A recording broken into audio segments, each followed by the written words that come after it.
All righty, I am going to then share my screen and show some slides then.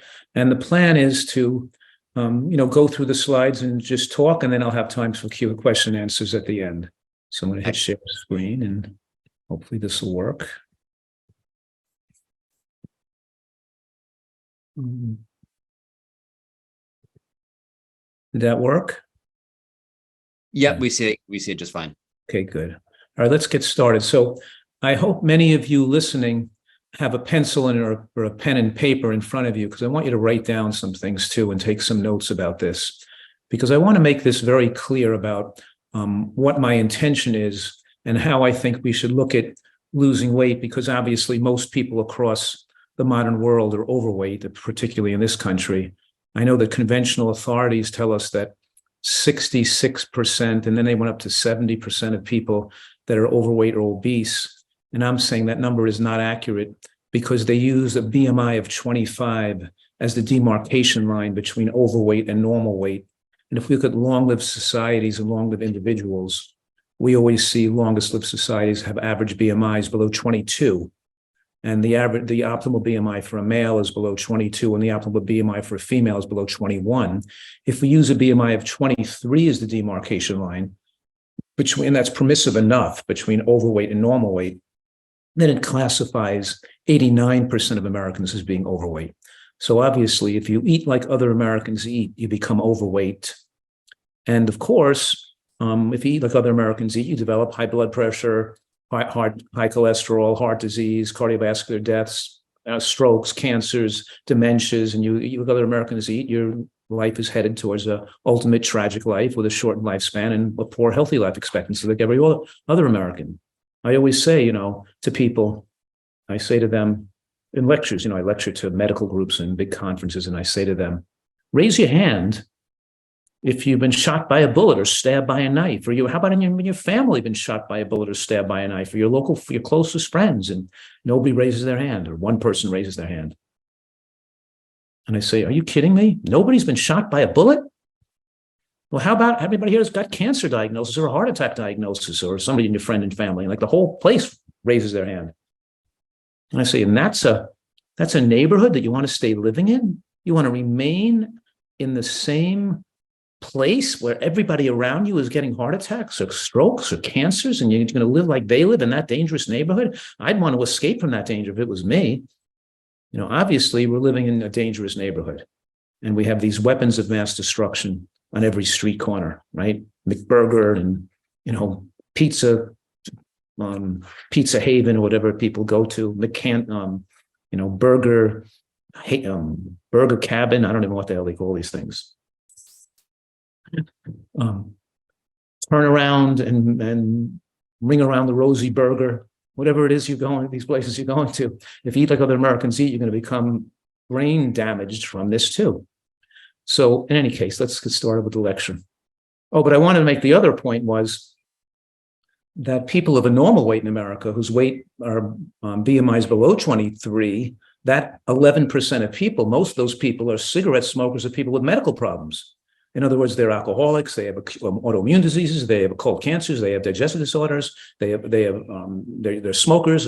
But in any case, it's only 2.4% of Americans, it's a small percent of that 11%, that are a normal weight because they eat healthily and exercise regularly.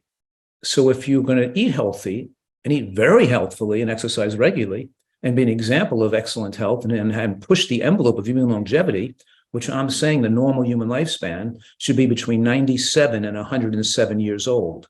And it's achievable. That means the bell-shaped curve centers in a narrow way around 100 years old. And we should be able to have our full mental faculties and our full ability to enjoy our life physically up to that point, or very close to that point.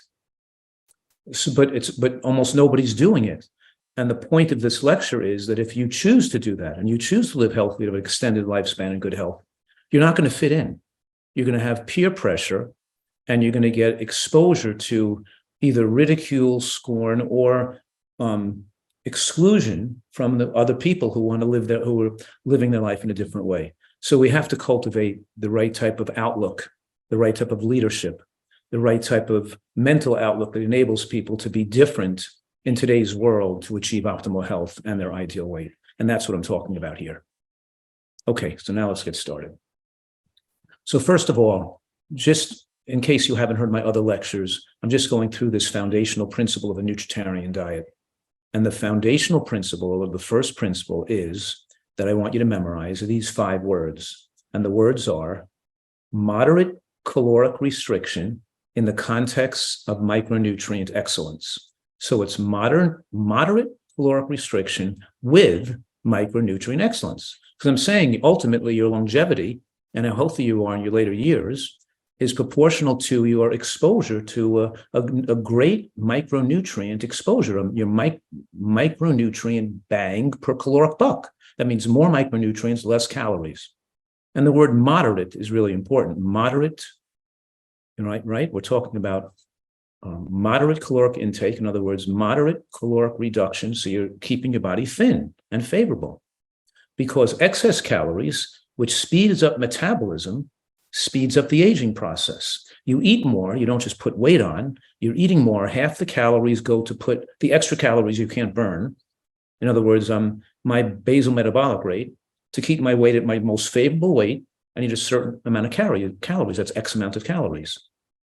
And let's say that X amount of calories is 1,500 calories a day. If I eat 1,700 calories a day, that extra 200 calories a day I didn't need doesn't all go into fat. About half those calories go to speed up my metabolism, and the other half goes to fat. So the body tries to burn off the extra calories you consume. It doesn't put it all in fat. So a person who's 50 pounds overweight didn't just eat enough calories to put extra 50 pounds in the body. They ate enough calories to put the extra 50 pounds in the bodies and to rev up their metabolism to age them faster. Because when you raise your metabolism and you have your furnace run at a higher rate from extra calories you don't need, then you're aging your telomeres and aging your stem cells and aging your body faster and aging your brain and aging your immune system, and you're shortening your life. You're making this pact with the devil. You're saying, give me those calories now. I'm going to pay the price by shortening my life at the end and being more sickly down the road. So the extra calories you eat now are lifespan shortening. And make no doubt about it, people have all these excuses and they want to rationalize why it's okay. But the reason they're overeating food is because their diet is not nutritionally sufficient with nutrients and fiber. So I'm saying, even though I'm saying here that for longevity, we need to eat a high nutrient level per calorie, get a full spectrum of these plant-derived nutrients. I'm also saying, like antioxidants and phytochemicals, I'm also saying that as we eat more foods that are high in calories without a lot of nutrients in them, as we eat more high-calorie, low nutrient food, we wanted to consume more calories. That the high nutrient exposure and the high fiber exposure suppresses both the appetite and the apostat and makes us comfortable with the right amount of calories. So if you're gaining weight, you're eating the wrong diet and you're eating too much food, then you're desiring too much food because you're not eating the right food. If you eat the right foods, you should desire the right amount of calories and you should maintain an ideal weight.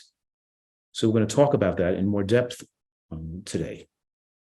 So in any case, we're getting to the point where almost everybody in the country is overweight, and the average woman weighs 160 pounds, where in 1920 the average woman weighed 115 pounds. The average male is also 30 pounds heavier than they weighed, even 50 years ago.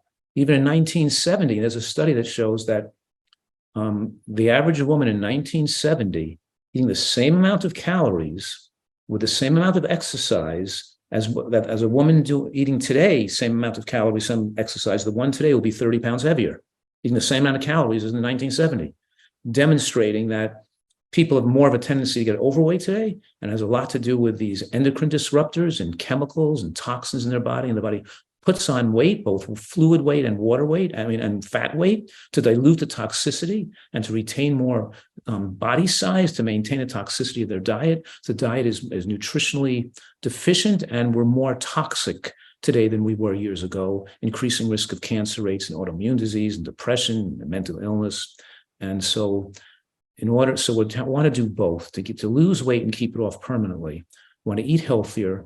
We want to enable the body to remove toxic waste products. We want to do both things at the same time. And then the body will gravitate towards our healthiest, most favorable weight. And repeating again, that the most favored weight for longevity is with a BMI below 21 for a female and below 22 for a male. That corresponds approximately to a body fat percent below 25% for a female and below 15% for a male. And I know it's easily attainable because I have all these healthy people eating a healthy diet at favorable weights whose body fats are way below that. My body fat's probably closer to 10, it was between 10 and 11%, and I'm almost 70 years old this year. So obviously it's possible to keep your weight below 15% of calories from fat for a male. But what I'm saying here is as your fat goes above 25% to 28% to 30% to 35%, as a male's fat goes from 18% to 20%, so do disease parameters like inflammation, insulin resistance, estrogen production, angiogenesis promotion, and the production of inflammatory substances like cytokines, glycokines that suppress immunity, increase risk of cancer, and shorten lifespan. So a lot of factors go on in proportion to the extra body weight being put on the body. There's no such thing as a healthy overweight person. This idea that of healthy at any weight means a healthy person, you can be overweight and have and not diabetic or don't have high cholesterol, and that means you're okay, is not true. All overweight people are pre-diabetic because all overweight people become insulin resistant from the extra fat on the body, which means the body has to do excess insulin when the glucose level is normal. And the higher, and insulin promotes angiogenesis, which then allows cancer cells to replicate. So insulin is the primary fat storage hormone. And when you have extra insulin production, you're promoting atherosclerosis, fat storage, appetite, and one of the necessary ingredients to allow cancer cells to replicate. So all people with extra fat in the body are compromising their potential for a long, healthy life. It's not a cosmetic issue, it's a serious health risk issue. And now, when you do desire more calories than a person needs, and people that are overweight are desiring more calories than they need. They didn't need all those calories, right? They don't need to. And when you're desiring, and I'm saying here that one of the reasons they desire more calories is because they get acclimated to having extra calories, especially extra calories in the bloodstream at one time. Let's just talk about this for a minute. Because if you're eating things like artichokes, beans, vegetables, nuts, fruits, whatever, bring natural whole plants, the calories into the bloodstream pretty slowly over a period of hours. For example, if I eat 100 calories of beans, all those 100 calories won't come into the bloodstream for 2 or 3 hours to enter the bloodstream. Whereas if I eat calories from a piece of white bread or a bagel, it'll enter the bloodstream in 2 or 3 minutes. And that's, of course, referred to the glycemic load of that food, of how fast the sugar enters the bloodstream when you eat that food. But the same thing happens with oil and fats that enter the bloodstream rapidly. If I have olive oil or canola oil or cottonseed oil or safflower oil, if I have oil, the calories enter the bloodstream immediately. Whereas I have sunflower seeds or walnuts or sesame seeds, the fat calories enter the bloodstream very slowly over a period of hours, which the body can then preferentially burn it for energy.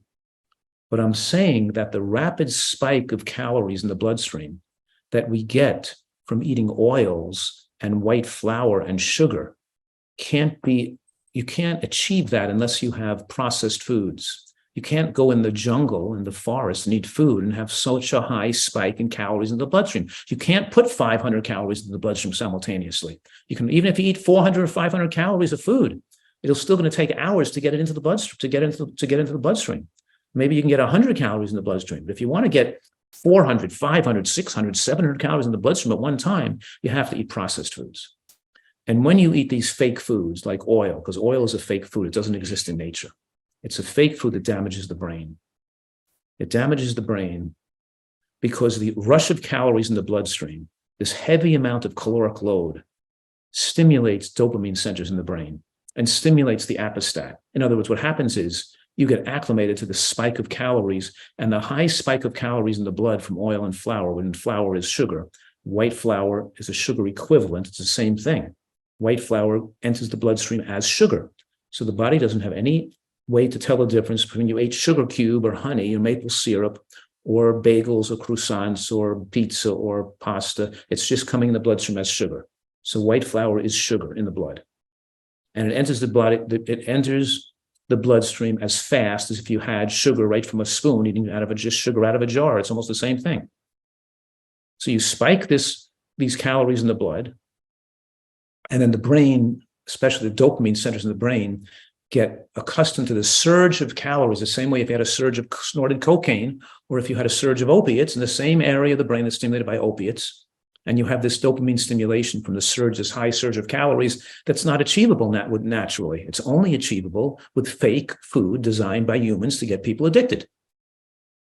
And then over time, you become more dopamine sensitive, which means you're not feeling normal unless you have the high spike of calories in the bloodstream. You feel empty, you feel wasted.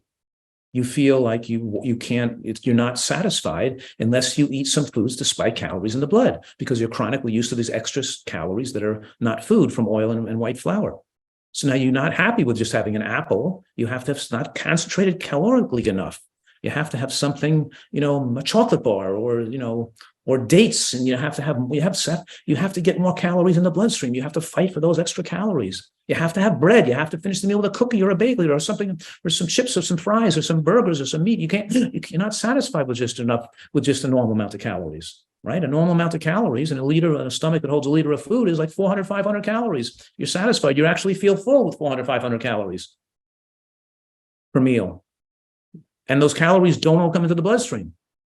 So what I'm saying is, when you're eating processed, modernized, these fake foods, these fast foods, and I call things that are fast foods, anything that enters the bloodstream fast. So white bread or Italian bread is fast food, because it enters the bloodstream fast. And all oil is fast food. Oil is completely unnatural for humans, and it puts a huge spike of calories in the blood.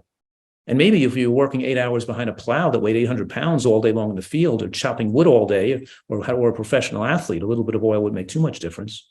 But people who are sitting on their bottoms all day and not doing much exercise, that oil converts right into fat, and it gives them extra calories because you're taking in calories without a significant micronutrient load. In other words, I'm saying right now that processed foods include oils and pasta and bread and mayonnaise and donuts and cookies and crackers and rice cakes and breakfast bars and chips and soft drinks and breakfast cereals, and all these things are processed foods, and they don't have much nutrients in them.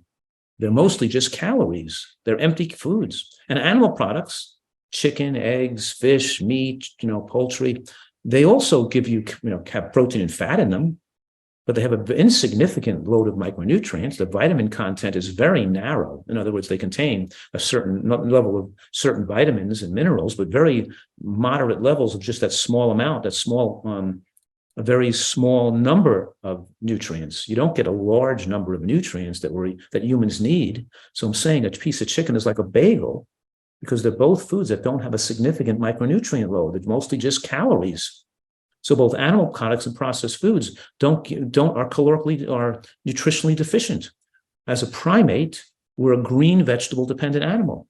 They should give every person being born, every mother giving birth and father giving birth to a baby, they should give them a pamphlet that says to them that humans are green vegetable dependent animals. And if they don't eat a sufficient amount of green vegetables, like the other primates, they can't have normal immune systems, and they can't have a normal life. We are vegetable-dependent animals. So what I'm saying, of course, is sugar and flour aren't food, because food means it supplies the body with nourishment for sustenance and life.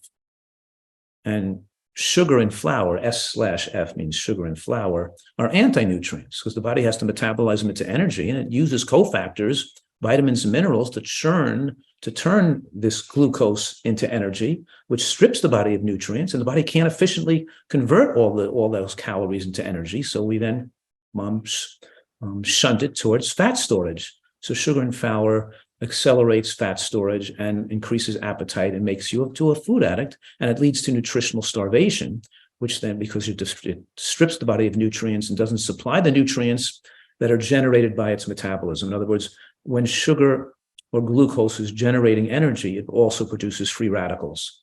But that's okay to produce free radicals, because the foods that naturally contain sugar in nature, like oranges and mangoes and papaya or cherries, supply the antioxidants diffuse the production of free radicals, and the sugar is intracellular, not extracellular, so it's not free sugar. It's bound to fiber in the cell, so it's absorbed slowly, and it's degraded and metabolized by bacteria in the gut. So it is a very complicated digestive process that's different when you eat fruit compared to when you eat straight sugar or flour. So this eating straight sugar and flour. So I'm saying here, the major causes of obesity are sugar and oils, right? Sugar and oils. And because it puts the body under attack, we can't turn it into, we store it into fat. We can't turn it into energy efficiently. It just makes us feel lethargic and with lack of energy, but we're building up more weight and we're getting more intramyocellular lipids, more marbling of the fat, and more fat around the muscle tissue, which makes you more insulin resistant and makes your muscles weaker. And then you don't feel like doing much exercise, and you feel kind of like a couch potato. So it leads to chronic fatigue.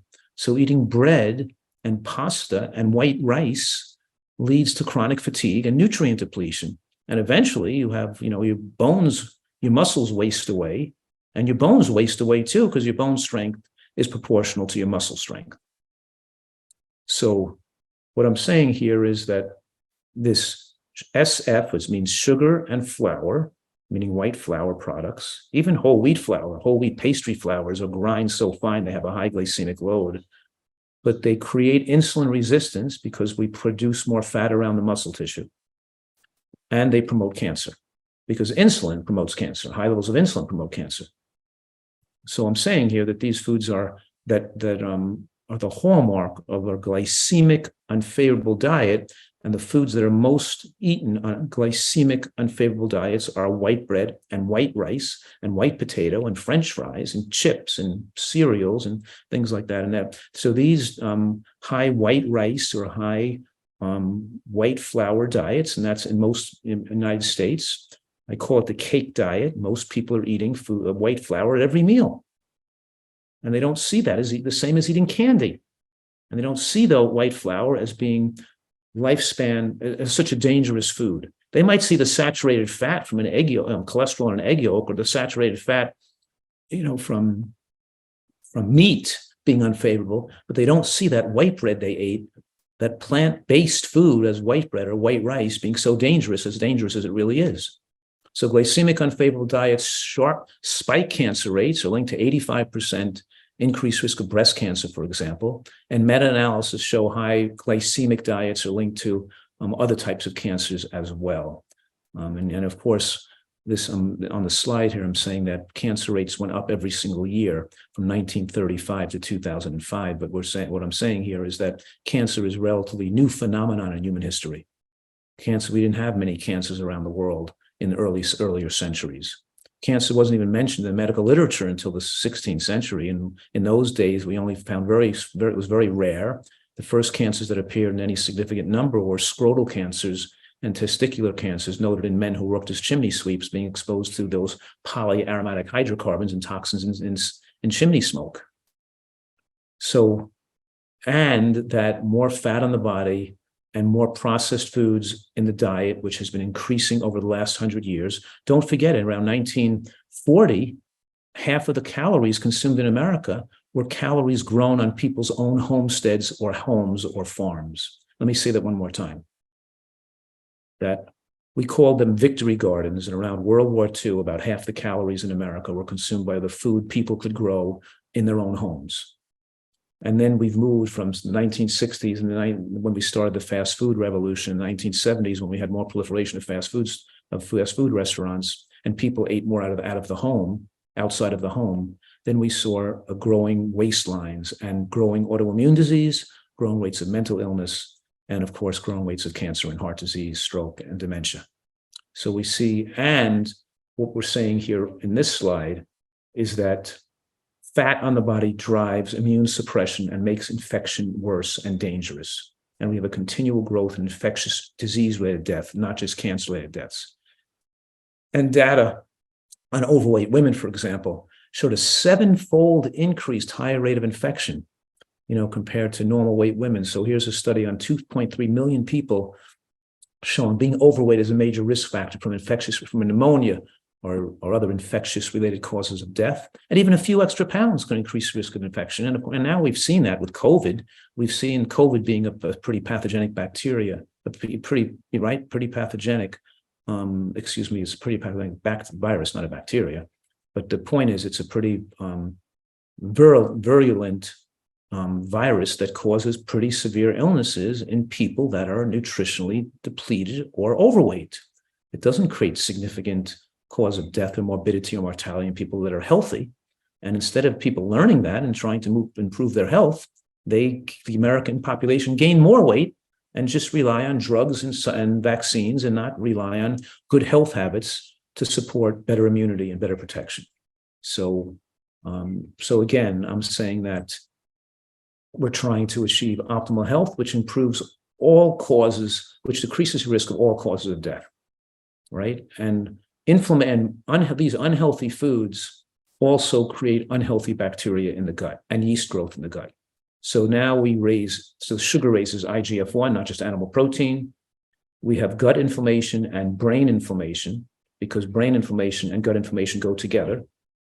And we have more abnormal brain cells and death of brain cells from the high spike of glucose and the high spike. And whether you're drinking a high spike of alcohol from getting drunk is going to decrease brain cells, and a high spike of sugar from getting drunk on donuts.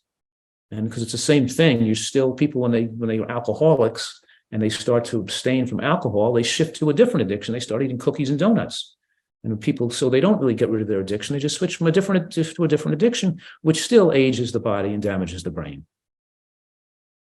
So at the end of this slide, it mentions gene silencing. And I'm saying here that this spike of glucose in the blood shuts down gene silencing. In other words, it promotes the expression of abnormal genes that can then lead to autoimmune conditions, chronic disease, and even cancer. When you have our genes are not the result, do not create our health. What we eat affects our genes that then creates our health.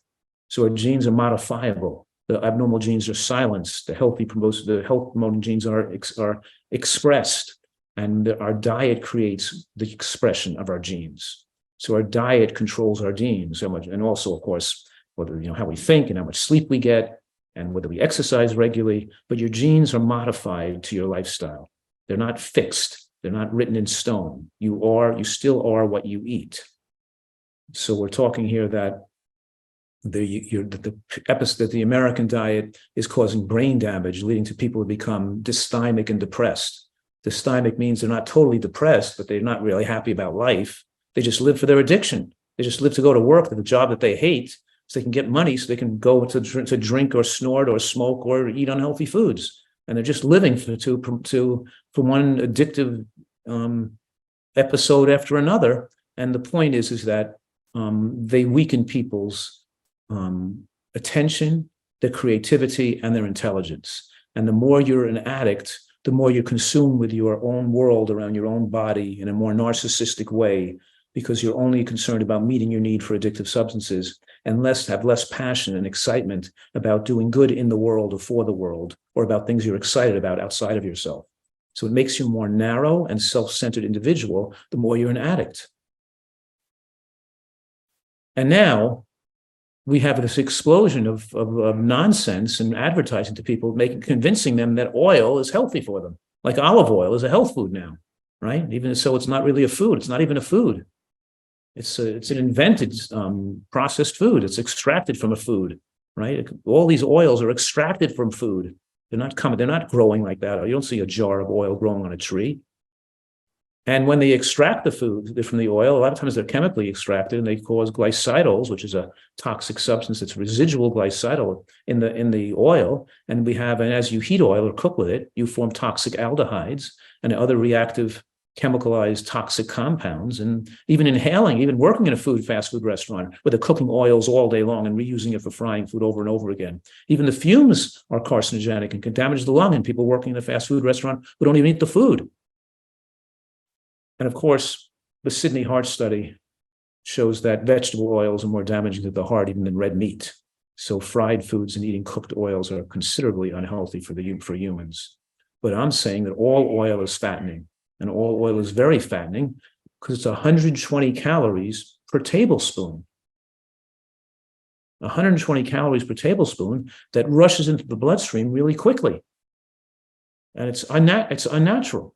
And it's an appetite stimulant because you didn't just take the extra 120 calories. When you cook foods in oil and put oil on the food, it affects the brain in a manner to make you want to eat more food. So sugar, salt, and oil, SOS, sugar, oil, salt, are appetite stimulants. But in any case, most Americans and most people in the modern world are not just overweight, their bodies have also become toxic, and it leads to them wanting to retain more body fat. So you build up more toxic metabolites. And I'm saying here that we have two types of toxins we build up in our tissues. We have endogenous toxins, and the endogenous toxins are produced by the body. Endogenous means made by the body, like free radicals or advanced glycation end products. Those are examples of endogenous toxins. And then we have exogenous toxins, which are things in the external world, like smoke or pesticides or drugs or pollutants or chemicals, are exogenous toxins. And we talked about the aldehydes being for an exogenous toxin being formed as you heat oil, and it's considered unsafe to eat oil, to eat aldehydes and other types of, but we take in ammonia and we have, and we build up urea and ammonia and other toxins. But the major toxins we talk about most in science are reactive oxygen species, which is a type of free radical that they just build up from the body, not taking enough antioxidants in our diet. So most people's bodies are toxic. And the reason I'm discussing these toxins is because it makes it harder to lose weight. And in order to lose weight, you have to eat a diet with low toxic residue to be able to lose weight and keep weight off permanently. And the other types of toxins are xenobiotics, which just means substances in our body that are not supposed to be there, right? It's things that are not part of human cells or human tissues. They're not supposed to have those substances in the body, called xenobiotics.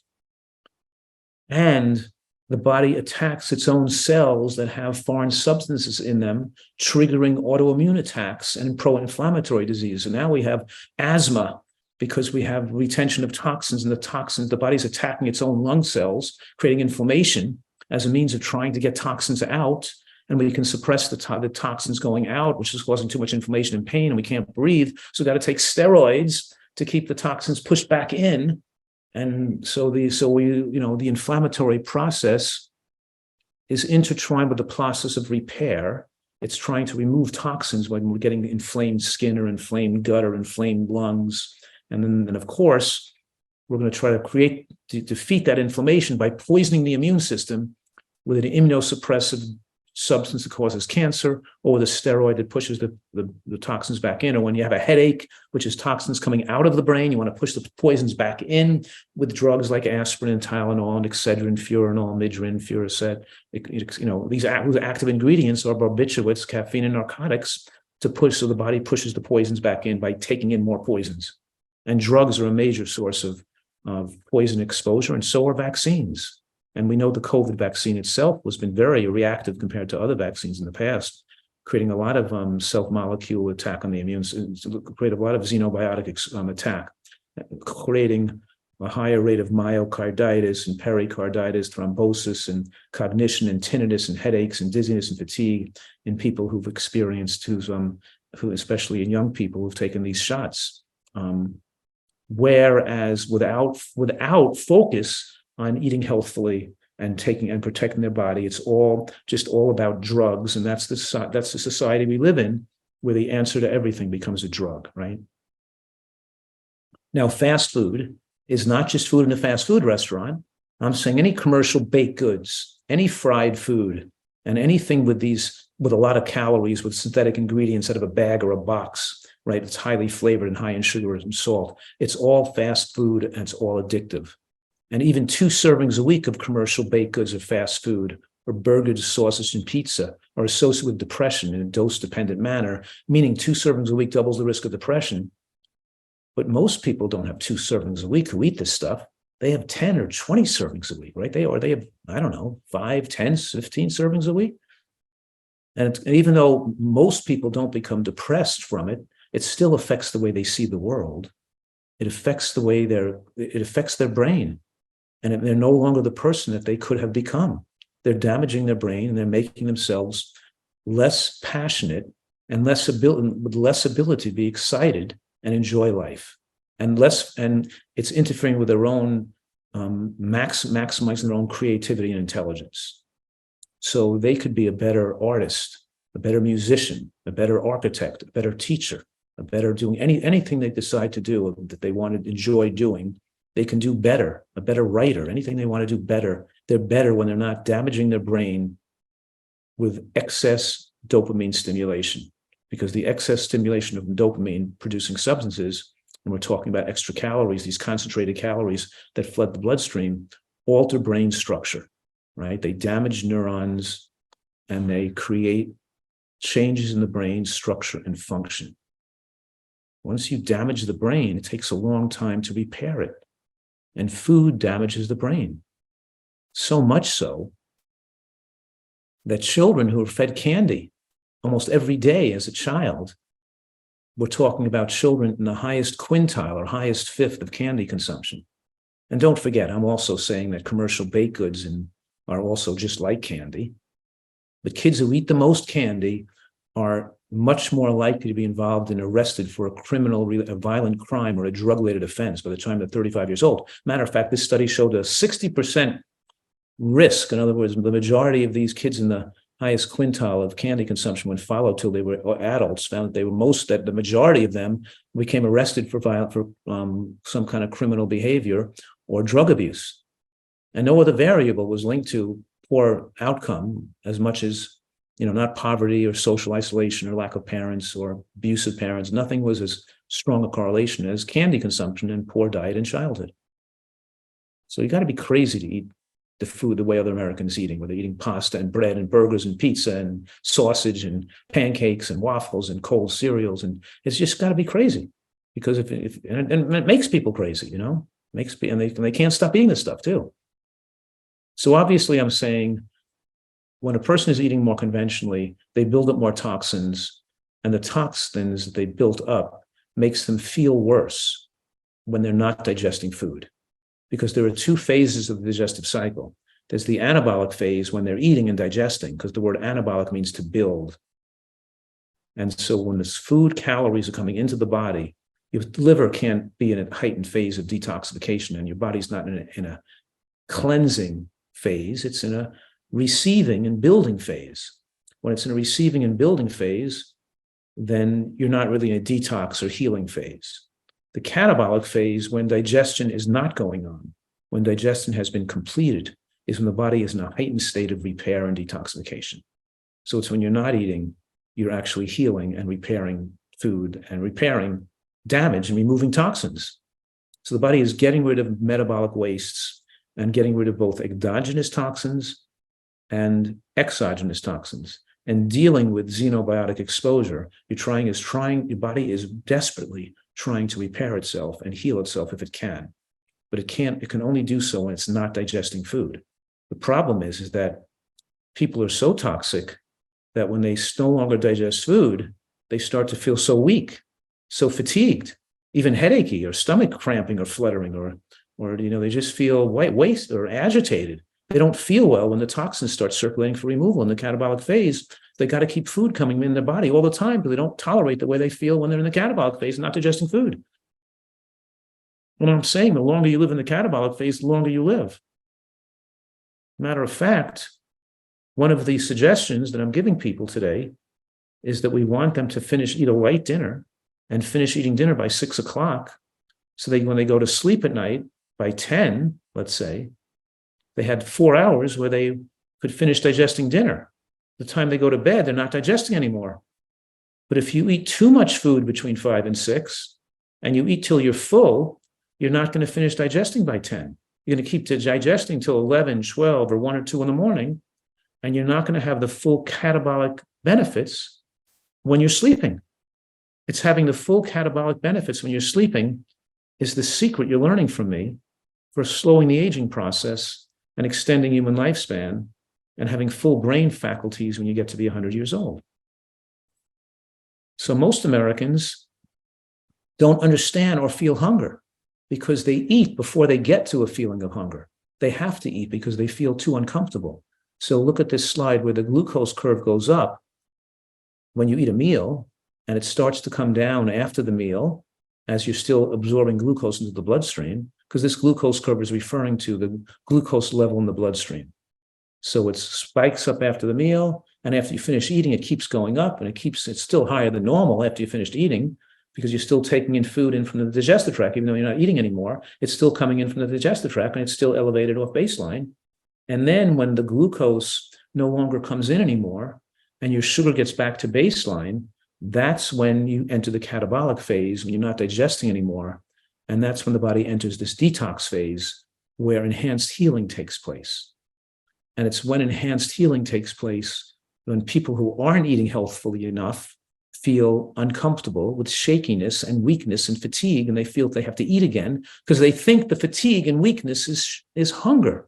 Fatigue is almost every person that has been what I've taken care of over the last 30 years, and the people that come to my retreat to get well, they're thinking they're always eating or think they should be eating in response to fatigue to keep their energy up. I'm saying, how can you eat in response to keep your energy up? You have 30 pounds of fat on your body. You don't need more energy. Why don't you just burn the fat that's on your body already? You're not eating. It's not giving you energy. You have plenty of energy. You've taken more than enough calories through your life to have excess energy on your body. It's that you don't feel well when you're not keeping your digestive tract busy, and you don't feel well unless you overeat. And so there's a period of time where people are going to feel uncomfortable for 4 or 5 or 6 days. And if you're not going to be able to feel uncomfortable for 4 or 5 or 6 days, you're never going to get rid of this what I call toxic hunger that drives overeating behavior. So in order to sustain a healthy diet where you're comfortable eating the right amount of calories for you, and you're instinctually connected to desire the right amount of calories, you have to eat a healthy diet, and you have to get rid of the toxins in your body.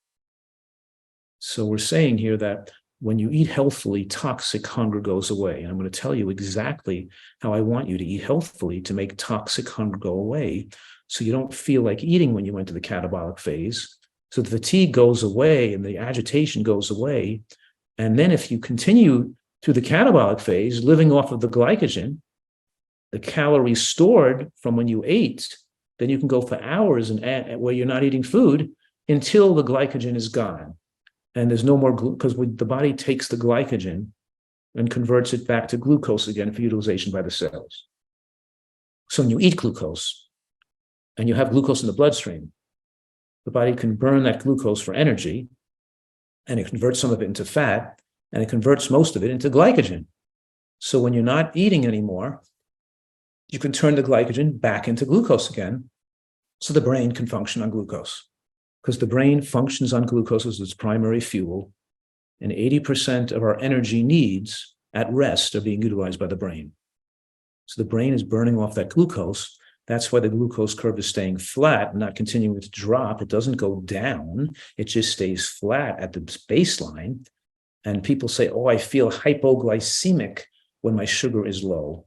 Well, they're feeling hypoglycemic because they're toxic.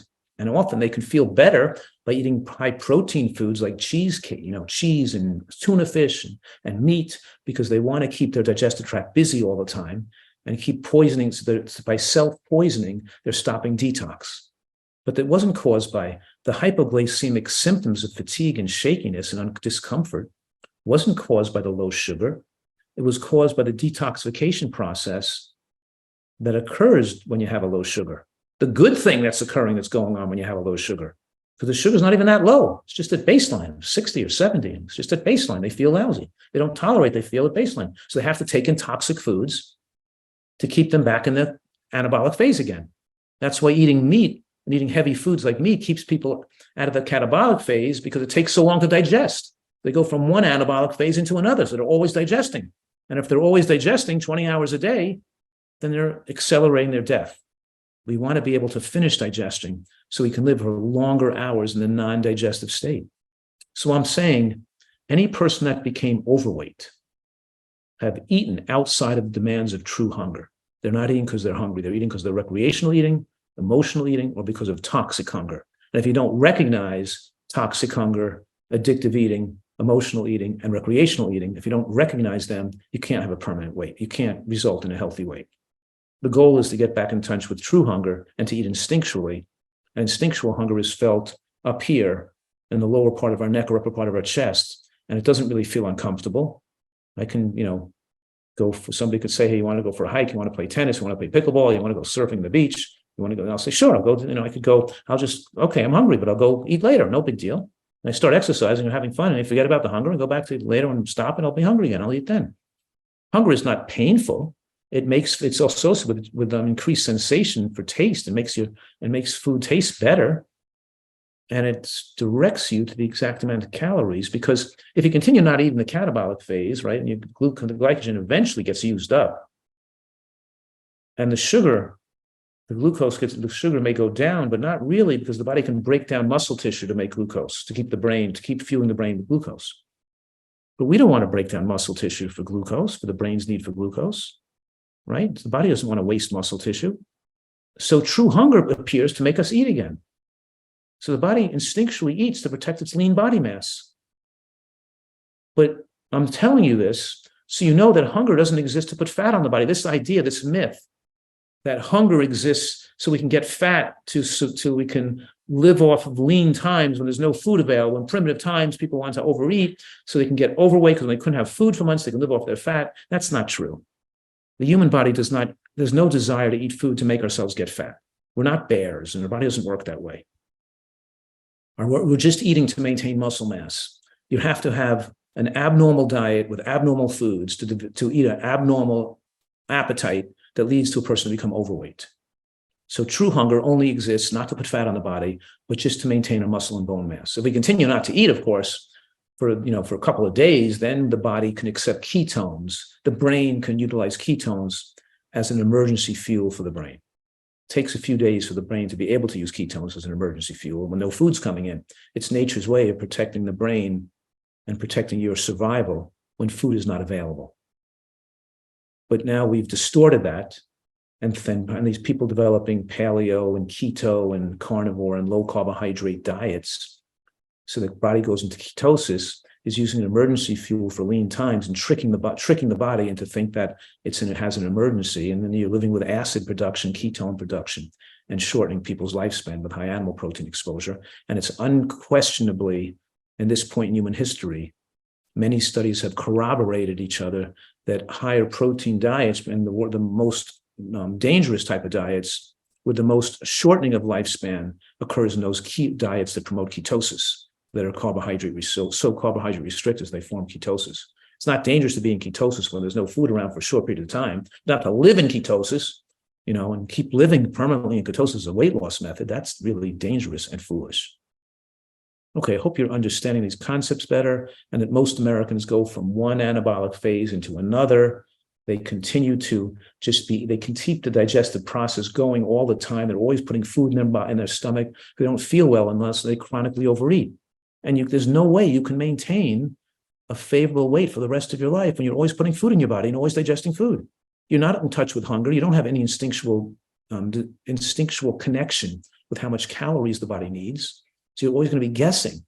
I want you to get back in touch with your instinctual hunger, which means you eat when you feel like eating, and you don't eat when you don't feel like eating. And the only way you can get back into this coordination and connection with instinctual hunger is if you eat the right amount of food. If you eat the right type of food. And that's what we'll be talking about for the next 15, 20 minutes. The right type of food that's going to curtail toxic hunger and put you back in touch with instinctual hunger and make you desire the right amount of calories, not too many calories. So I'm just reviewing in this slide what toxic hunger feels like: headaches, weakness, stomach cramping, lightheadedness, growling, irritable, angry, moody, and these are considered hunger, symptoms of hunger, even by some medical textbooks, right? This is not hunger. These symptoms do not occur in healthy people. These symptoms only occur in people who are, and they don't occur when people's catabolic phase utilized all their glycogen. These are not hunger. These are signs of withdrawal from an unhealthy diet that are mistakenly considered hunger. So in order to, if you want to permanently lose weight, we have to get rid of toxic hunger. And that's why diets don't work, because people willy-nilly cut back on calories and they feel so ill cutting back on calories that they become obsessed with food, and they feel more toxic hunger, and they can't feel that much discomfort. They have to keep eating calories. So people can't lose weight because they're not focusing on the quality of food they're eating and how much green vegetables the human body needs to get rid of toxic hunger. We're a green vegetable dependent animal. And I'm saying, if you don't like green vegetables, then you better live close to a hospital because you're going to need one. So we have to seek volume and nutrients. And volume refers to fiber. We have to seek fiber and nutrients. We want to occupy space in that liter of stomach with foods that are lower in calories and higher in nutrients. And animal protein and sugar and caffeine feed toxic hunger because these are addictive substances. And caffeine, as you know, is a poisonous substance that when you don't eat food, you get a headache for caffeine withdrawal. If it wasn't poisonous, it wouldn't cause a withdrawal headache when you stop drinking it or eat or taking it in.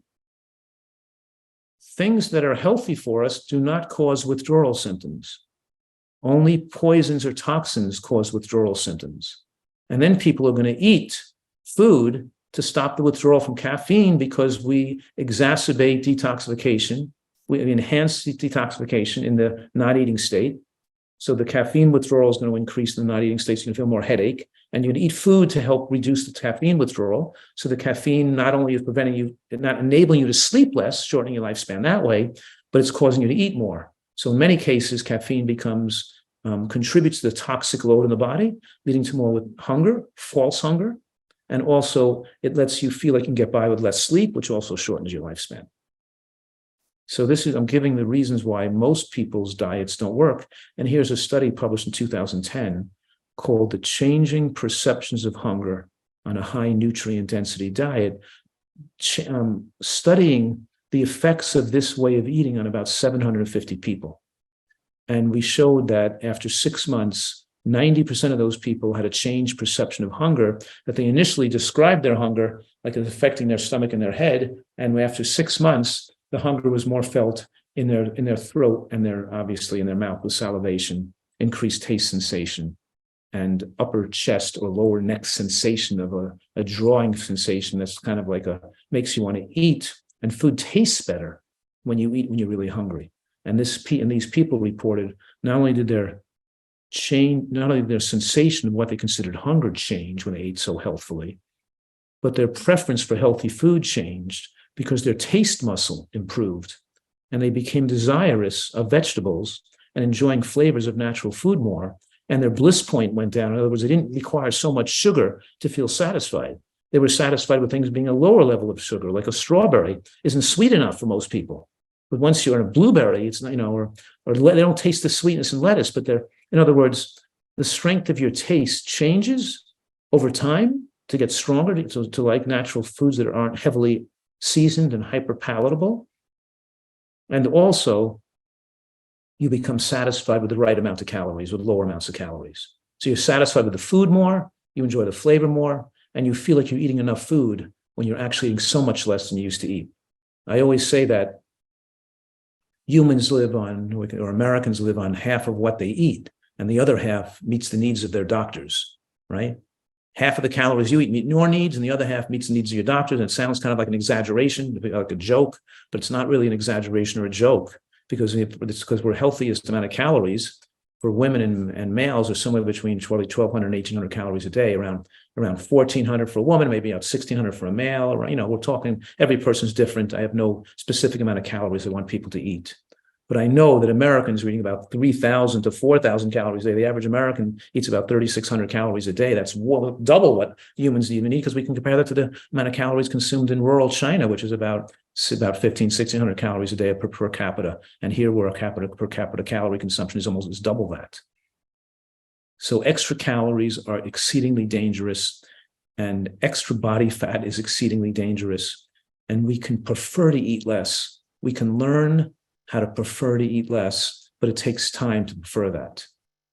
So let's review a little bit what we've been talking about here, because we're talking about the overstimulation of dopamine in the brain that leads to food cravings. There's no such thing as food cravings in people who don't have the overstimulation or deadening of dopamine. And then cravings means you're not satisfied with normal foods. You can't have a salad, a bowl of vegetable bean soup, and a piece of fruit. You just had a big meal with a lot of fiber and your stomach's filled, but you're not, even though you filled up your stomach and you might even feel full, you're not satisfied. You got to crave something else. You got to have something else. You got to have a piece of cake. You got to have some bread. You got to have some kind of, something fried. You got to have some dessert. You got to have something. It's not satisfied with normal food. And the cravings come from overstimulation of dopamine. And then, so that's why, and when you have that, you're a food addict. And then you have withdrawal symptoms.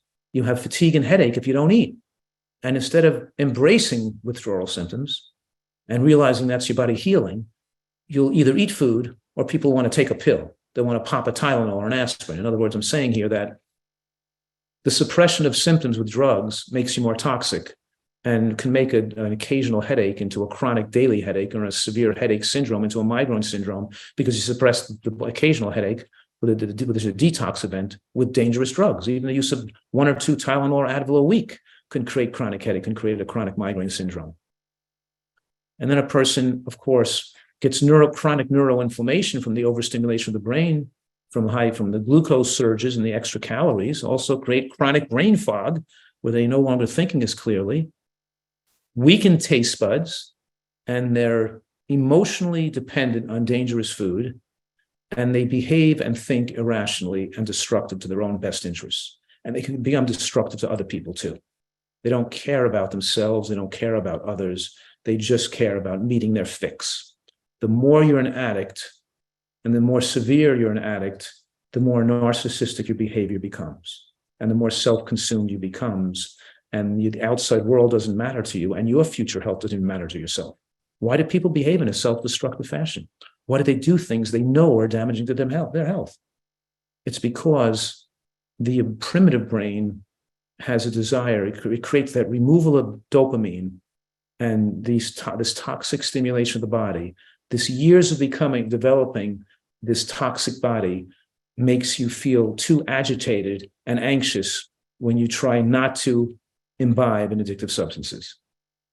But I'm encouraging you to strive for enforced abstinence, not to baby step your way into healthy eating, to jump with both feet into a super healthy diet and go through that withdrawal. It only takes 3 or 4 days to get back in touch, to feel good immediately. Because the first phase of detoxification, where you're feeling this hands fatigued and headaches and agitation, it goes away. If you keep dabbling in healthy eating, you keep yourself feeling sick all the time, and you never really get to how good you're going to feel from eating healthfully.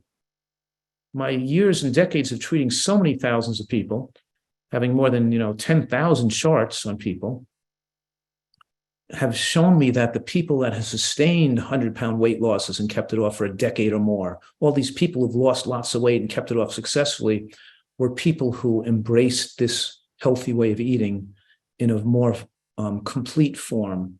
They didn't dabble in it or do it 90% or 80%. Those people doing it 90% or 80% often fail and go back to unhealthy eating again.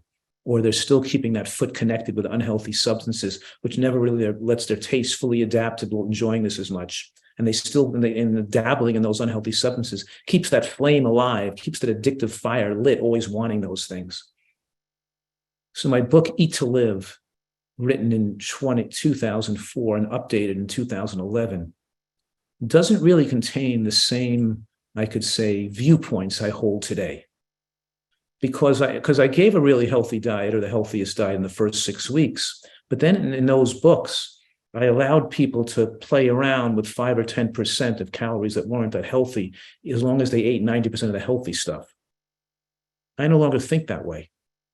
Because even though a person living healthy their whole life theoretically could eat 90 or 95% really healthy and still be pretty healthy, it doesn't work in real life. That is an effect for all people. And most people fail doing that, because they keep dabbling in the unhealthy. That 5 or 10% of unhealthy substances they're consuming sucks them to be wanting those. That's like an alcoholic who thinks they can drink on the weekend. They just want more alcohol, and it just leads to a binge.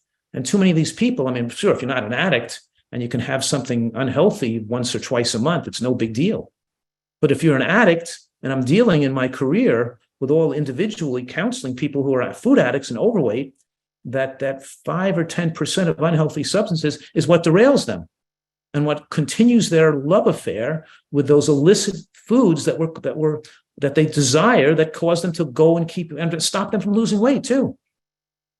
Because when people come to our retreat and stay here for a couple of months, they lose tremendous amounts of weight when they do this 100%, because it's enforced abstinence, right? They have to eat the healthy stuff. There's nothing else around. And what happens is, because of that, they more better adapt to it and they like it better. The dabblers who still have the unhealthy things left, here and there, never really like the diet as much as the people who are into it fully. And we get tremendously, when their weight starts to drop and easily without an effort. We recently had a guy who lost 100 pounds in 3 months and a woman who lost 80 pounds in 3 months, but that's the higher end of normal. And I'm not advocating that people need to lose that weight that fast or should lose weight that fast. What's more important is you lose weight slow and steady, and you keep losing weight continually. Because I'm saying here, a nutritarian, and the word nutritarian is a word I coined to represent the high nutrient vegetable-based diet style I recommend. It's called vegetable-based diet. It's not a grain-based diet. It's not a fruit-based diet. It's not a rice-based diet. Right? The American diet is more grain-based. It's a vegetable-based diet. A nutritarian diet means high in nutrients with a wide variety of nutrient and food exposure to get the widest variety of food nutrients humans benefit from. And what I'm saying here is that when people eat this highly nutritious diet, they lose weight effortlessly, usually about an average of 15 to 20 pounds a month, not the person losing 30 pounds a month like these other people did, but they usually lose between 15 and 20 pounds a month. And then the second month, they may lose between 10 or 12 pounds a month. And then it may some people slow to 8 pounds a month. But that's the slowest it should get, is 8 pounds a month. That's 2 pounds a week. If you're losing less than 2 pounds a week, you're not on the program, I tell people. You're a nutritarian when you're eating a super healthy diet and you're at your ideal weight, or you're a nutritarian when you're eating a super healthy diet and you're moving towards your ideal weight at least 2 pounds a week.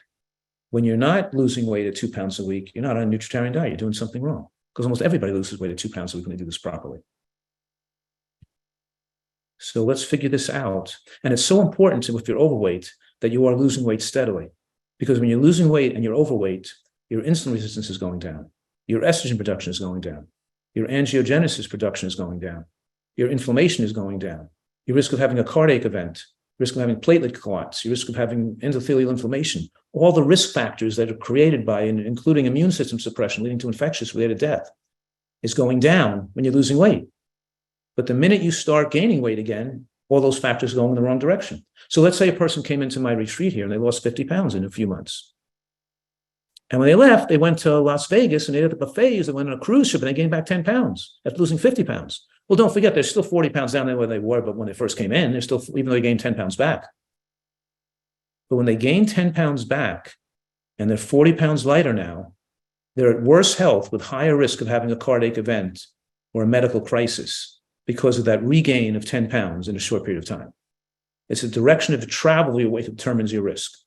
And recently put on weight and rapidly put on weight is exceedingly dangerous. It puts on more juvenile plaque and it immediately starts the benefits to go in the other direction. So this person who has 100 pounds to lose, who dropped 50 pounds, is it safe, has safety and protection if they keep losing the weight? But if they start to gain back the weight again and they yo-yo back in the other direction again, even at a lower body weight, they're in just as much danger or more danger. It's just like the cocaine addict who comes to a cocaine rehab facility and they get off the cocaine for 3 months and they go back home and use some cocaine and they have a heart attack from the cocaine use. They're more susceptible to the damage from the cocaine because they got rid of they weren't not as tolerant to it. So we're looking for people to make permanent changes in the way they eat. And permanent changes in the way they eat comes from doing the right things and repeating it over and over and over again and staying with it long term. And that's what we're talking about here. So we're talking about getting rid of the withdrawal depression, let it go away in the first week. And I'm recommending for most people, baby stepping your way into healthy eating prolongs the problems and leads to continuation of the addictive behavior, addictive food behavior. So we have a nation of food addicts and people eat larger amounts of food than their body needs. They spend a lot of time thinking about food. They have cravings and they're continuing eating food they know is damaging their health. And they're unhealthy and overweight and trying to rationalize why that's okay to be unhealthy and overweight. Because I think everybody else is overweight, everybody else is, I look normal compared to everybody else, and everybody else is taking blood pressure medications after the age of 60, everybody else is taking cholesterol and drugs, I'm just doing everybody, and you're going to need those drugs, right? Everybody has to be taken because blood pressure just raises with aging, right? No, it's not, it's wrong. You've been brainwashed into believing nonsense. So the addictions don't want to die. The subconscious mind gets anxiety when you change things, and people listening to me talk might say, oh, this is sensible. It sounds pretty good, but it's not for me. I can't do this. I can't eat that healthfully. I wouldn't want to eat that healthfully. Because part of you, that's the food addicted part, is looking for an excuse to continue that food addiction. Like I know, for example, I see it all the time. People make excuses all the time, right? They come up with all these crazy excuses that make no sense. Like they'll even go to the airport on a trip and they'll buy a bagel or a cookie, and they know that that's junk food, but they'll say, look, there's nothing else to eat. I have to eat it. There's nothing, I can't starve myself. There's nothing else to eat here. But that's an addict. An addict does that. They put themselves in a position at an airport with no food in their bag that they could eat and nothing healthy to bring with them. So they'd be forced in that situation where they could come up with an excuse why it's okay to eat a bagel or a cookie. It's like, wow, I would never get in a position to eat a bagel or a cookie. I would never put myself in it. If I had nothing with me to eat, I still wouldn't eat it. I could just eat nothing or have a glass of have water or something. But usually I have an apple or something in my bag. But if I don't, I don't. No big deal. But the addict is always looking for a way. Oh, well, it's a holiday, or well, it's someone pay, or I have to be with other people, or there's no other place, or it's too inconvenient, or it's just once in a while. Or the addict always has a reason or an excuse why it's okay to eat unhealthily. They don't set themselves up for success. They actually subconsciously set themselves up for failure because they want to, they in a subconscious way, where they're not really aware of it, they want to fail because they're missing that addictive substance that's self-destructive. So I'm saying right now, an excuse is no excuse. I heard them all, right? Person comes in, they gain weight and they know how they should be eating, but they're overeating and eating stuff between meals and snacking and eating too many calories. And they say, oh, well, I hurt my leg and I couldn't exercise enough, so I gained weight. No, you didn't have to gain weight because you couldn't exercise or hurt your leg. You could have just ate less food, and your caloric needs would have been less if you're exercising low, and your hunger would have been less, and you could have just not been hungry as much and eaten the right amount of calories. You didn't have to gain weight because you were no longer physically active. That's just how an addict talks. An addict always has an excuse to why it's okay to gain weight. If you're not an addict and you weighed 150 pounds and you got hurt, you wouldn't gain weight. You would still eat the right amount of food to maintain your favorable weight. Now, when we've studied scores of people who've learned how to eat healthfully, but they still can't do it, and we found that when we looked into the reasons as to why they failed, it was mostly due to peer pressure and issues with self-esteem, because we're social animals. And we're raised in this social environment in the United States where people are taught to build self-esteem by impressing other people or feeling superior to them. So, which is not really a hell. It's like eating junk food. It's like junk food for the brain is trying to feel superior to other people. So you want to feel like you have the best job, make the most money, are the best athlete, went to the best college, drive the fanciest car, whatever it is you're going after, trying to impress other people. It's going to make you feel, if you're different from them now, and you're on a healthy diet and they're not, you might feel self-conscious being in other people's presence because they're looking at the way you're eating, and in some way, this social group that you had of people at work or people in your family even, or people, are going to make you feel uncomfortable from being different. And if you're uncomfortable feeling different, then you have poor self-esteem because you're gleaning your self-esteem by trying to get it from the approval of other people. When you truly have earned self-esteem for the right reasons, then you don't need the approval of other people.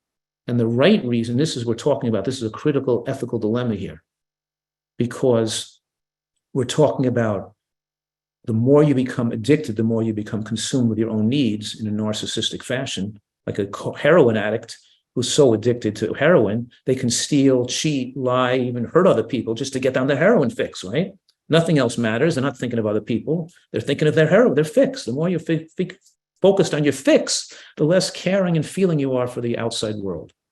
So instead of self-esteem, And junk food for the brain, building self-esteem by trying to show off or get the approval of other people, or being a star, or putting down other people, having contempt for them, is a way people can feel above them, by just knocking other people and making feel that they're, and feeling to the self like you're above them. That's junk food for the brain. That's damaging for your brain. The healthiest way to glean self-esteem is to appreciate the world around you that's not you, to get pleasure in seeing the beauty of nature, the wonder of the world around you, to appreciate the depths of other people, to care about them, to feel for them, and to have emotions, and to have passions, and to emote or feel care for, or the desire to be in relation to other things and other people outside of yourself. So a person says to you, ew, if I had to eat that way, I'd rather just kill myself, because what kind of a life it is if I just live on carrot sticks and celery. I'd rather be dead. So now how are you going to react? As you react to like try to protect your own ego because you've been insulted? Do you want to make yourself feel superior, that you know more than them, or or are you trying to, are you going to feel hurt by being different, or are you going to think of how to have creative goodwill for this person? And to be able to have creative goodwill for the person, for this other individual, the first step is to show them you care about them in some way, that you're feeling for them in some way, and you do, and you really do. And you're building your self-esteem from having feelings for other people, and now having to explain to them in a creative way to have them understand something that may be benefit to them. And it's not that you may be able to help them in some way, but you certainly can't have any chance of helping them if you're not an example of living this life. If you're not in public eating the way you're supposed to be eating, and you can't even stay with the program, then you can't be an example. And you're a follower, not a leader. You have to be a leader. You have to be an example. All the individuals who've lost 50 to 100 pounds and kept it off for years successfully are people that are proud of what they've accomplished and visibly demonstrative of the fact that they love eating this way, because they do, and love feeling that good. And they're not trying to fit in. They're trying to be a ray of light, a glowing, flower of pride of what they've accomplished, with the purpose of being useful to other people. And it's that idea of having that purpose of being useful to others that helps you stay as an example of good health, and helps you continue to be creatively engaging with other people in creative ways, to utilize your creative intelligence, to try to have a good effect on them, to try to have creative goodwill for them. So it gives you, and then you're passionate about things that are important to you, that support your desire for the beauty and the wonder in the world around you. So even this piece of bok choy has beauty, and we understand miraculous healing and nutrients it contains that make it so wonderful. And we see the value of natural foods as something of beauty and wonder. And we're grateful to be able to eat a healthy diet. We're not imprisoned. We're not, have willpower of steel to eat this way. We're eating this way because it gives us the most pleasure, both emotionally, and we're living life without fear of disease, so we can fully enjoy our life. And also, the food tastes great with all the creative ways we've learned to make it taste good. So I'm saying here, for a lot of people, they can't change their weight permanently without changing the way they've thought in the past.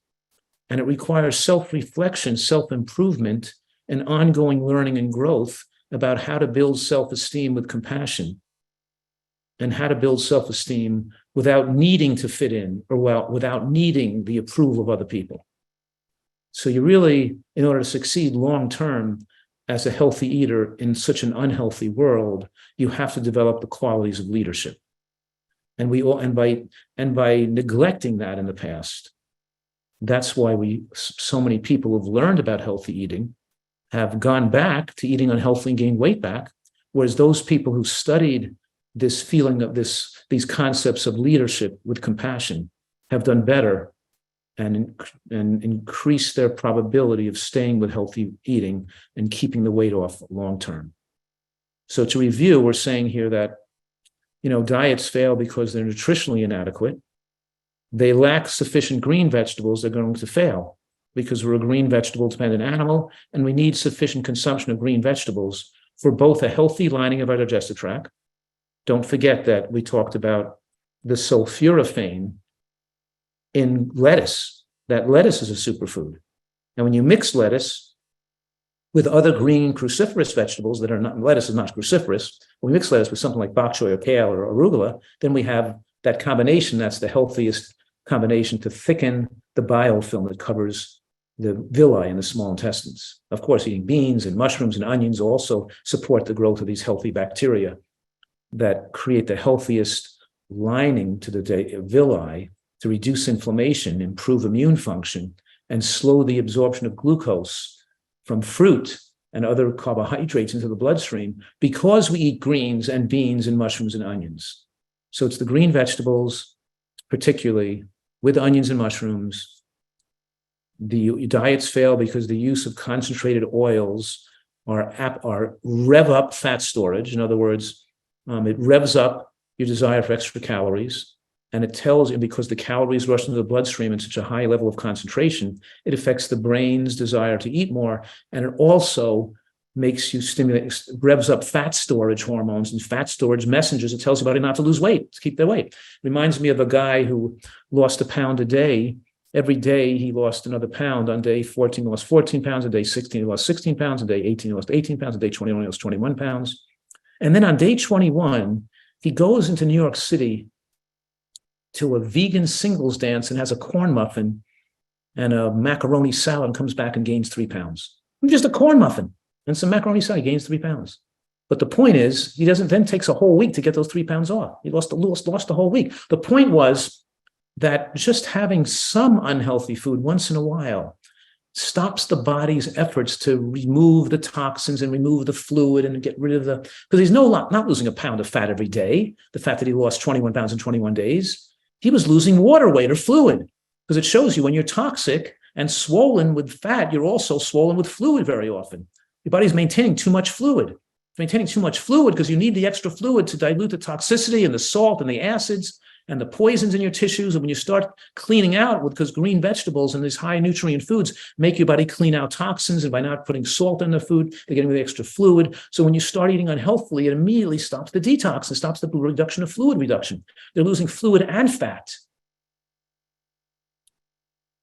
So we're going through all these issues of why people don't succeed. It's a little bit of oil or a little bit of unhealthy eating, the susceptibility to peer pressure from having the wrong values in life and thinking it's too important to impress other people. And they're living for, how people use, social media to like show off, but in any case, whatever, it's all about how people see them. And that can be a negative to have them lose weight, because when you eat so healthily, you're different now. And then people need a period of enforced abstinence, whether it's getting your family to help you or your friends, or whether it's cleaning all the junk out of your house in a big construction garbage bag. You need to have a period of enforced abstinence. If you're trying to quit smoking, you want to tell everybody you're going to quit. You want to remove the ashtrays, you remove the cigarettes, not be around smokers. Make sure everybody you're quitting smoking, so that they help you not be tempted or want to go back to cigarettes. The same thing is here when you're trying to get off of these illicit food addictive triggers. You have to stay away from them. You have to make the commitment, the dedication, the determination. You have to tell everybody, you have to be of what you're going for. You want people's support not to sabotage you. You want their enforcement. You want to have an enforced abstinence, and you don't want to dabble in addictive substances. So to review here, we're talking about being mindful and think before acting.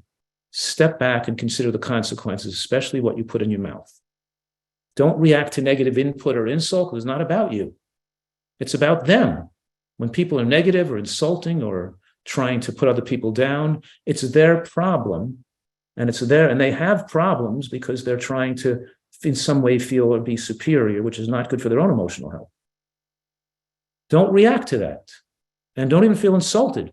Because it's not great for our health. We have to live with be fearless, be grateful for what we have, and try to be useful to other people.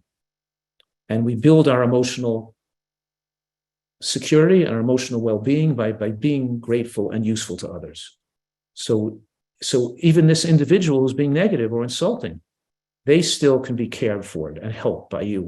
You still don't have to see that as a threat. So don't react to protect your ego. think adequately about what goes in your mouth, eat in your best interest, and care for yourself. Be loving to yourself and be loving to other people. And that means eating the best quality food and not eating in a self-destructive manner. There's something wrong with eating in a self-destructive manner, because if you were chemically okay and emotionally okay, then you should behave in a manner that's most constructive and helpful to your emotional health, your physical health, and your longevity.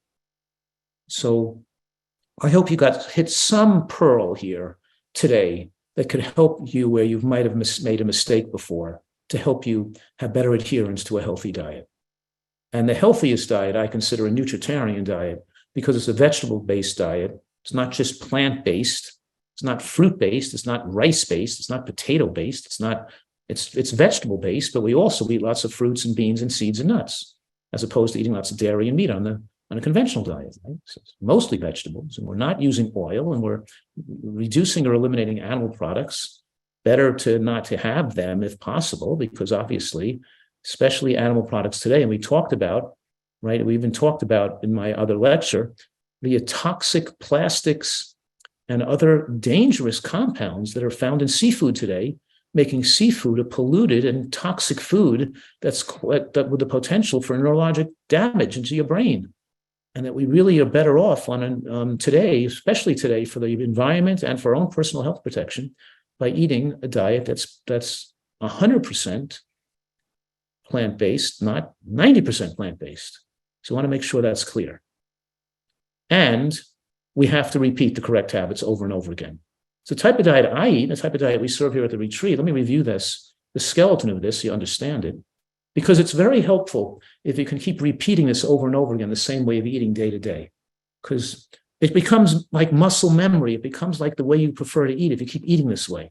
And it becomes simple if you just know what to do and eat the same way and eat continually each day. So breakfast is usually a cup of fruit, mostly berries, low sugar fruits, but at least like a cup of fruit, with usually, depending on a person, like a third of a cup to a half a cup of grain.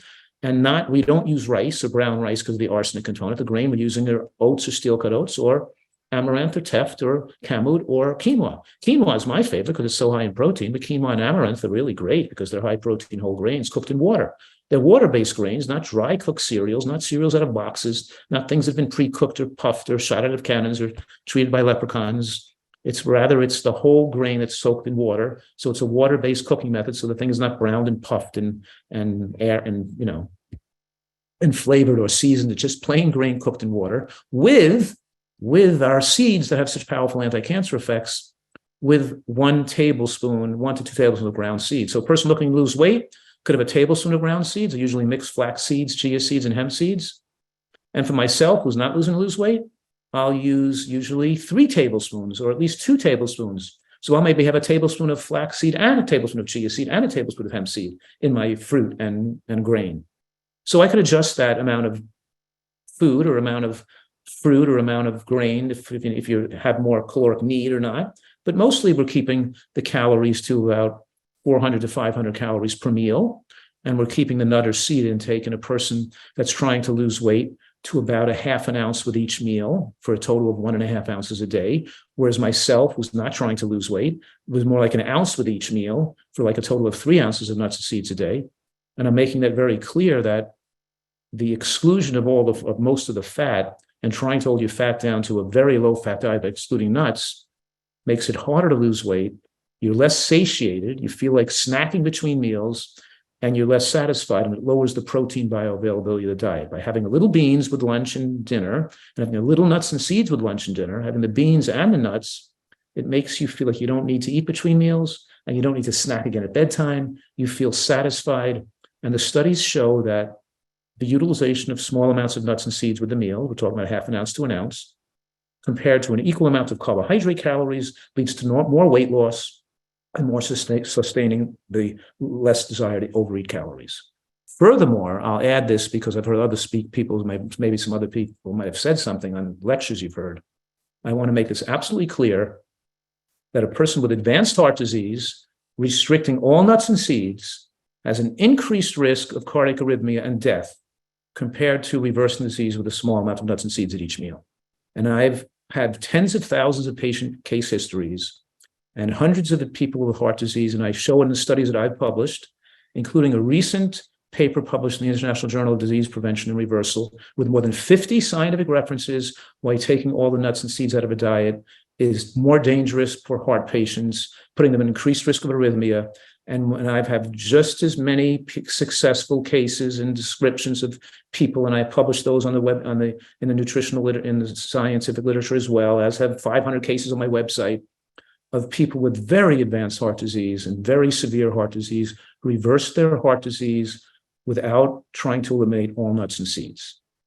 And I've even convinced Dr. Ornish, and influenced, I think, him in a way, to no longer require people reduce all nuts and seeds trying to reverse heart disease, because we see results that are better, more sustainable, and less chance of cardiac arrhythmias like atrial fibrillation. And because we talked about the myocytes, that the lack of fat could interfere with ion channel transport and increase the irritability or susceptibility of the heart for cardiac arrhythmia, why in the Physician's Health Study, consumption of nuts and seeds showed people had the consumption of nuts and seeds had such a high rate of preventing sudden cardiac death and cardiac arrhythmias and seizures.